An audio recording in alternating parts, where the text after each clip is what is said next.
So there is nothing that fire does not know.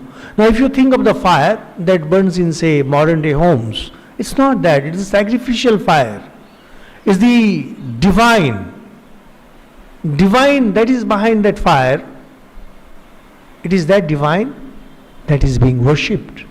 And it is that divine which is Vishwa Veda and Jata Veda. And yet it is coming to us in the form of fire. For example, there is a great actor in different movies and different dramas. He comes in with different role. So the divine has now come as the role, in the role of the sacrificial fire, and now is known as Vishwa Veda and Jata Veda. Now since the gods created fire for human beings, Agni is considered to be very close to Indra. Indra is the leader of gods.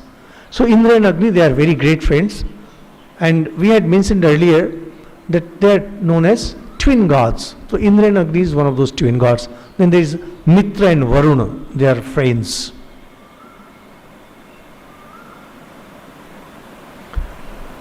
Now this fire, sacrificial fire, has certain characteristics, and it is mentioned. First of them is, it is ever young, because it is produced every morning.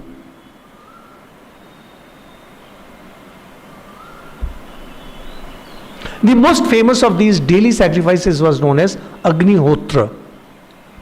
So every morning, they would light their fire, and because it would be lighted every morning, it was known as ever young. It has just been produced. And at the same time, it is also known as the oldest. No sacrificer, and there has been no sacrificer who is as old as fire.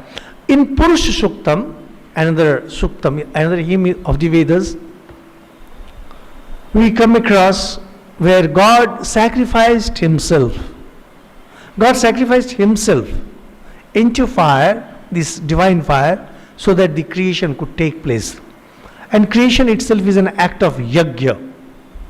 So naturally, and in that, God, the sacrifice, fire God himself was the priest.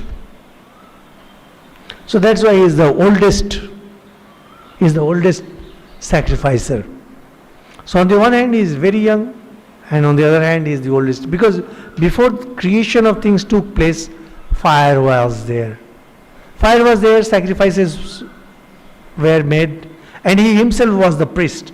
Why, we shall be discussing. And it says that the first sacrifice, as we said, was made by him, through which by which this creation came up. And since he is produced every day by rubbing the two pieces of wood, so those arani is the technical name for those woods. They are known as his parents too. So on the other hand, it is oldest. On the other hand, he has parents, wood as his parent. Not wood, arani as his parents. And also he is son of strength, because it requires strength to rub those pieces of wood and create fire. So we find how, on the one hand you have the infinite, on the other hand you have the mask of the finite. So being gift of God to human beings, he is the only immortal who is with the mortal. Like God is not amongst us. And even the small gods with small g like Indra, Varuna, Mitra, they are not with us. But Agni, he is ever present amongst us. And that's why Agni is beloved of human beings.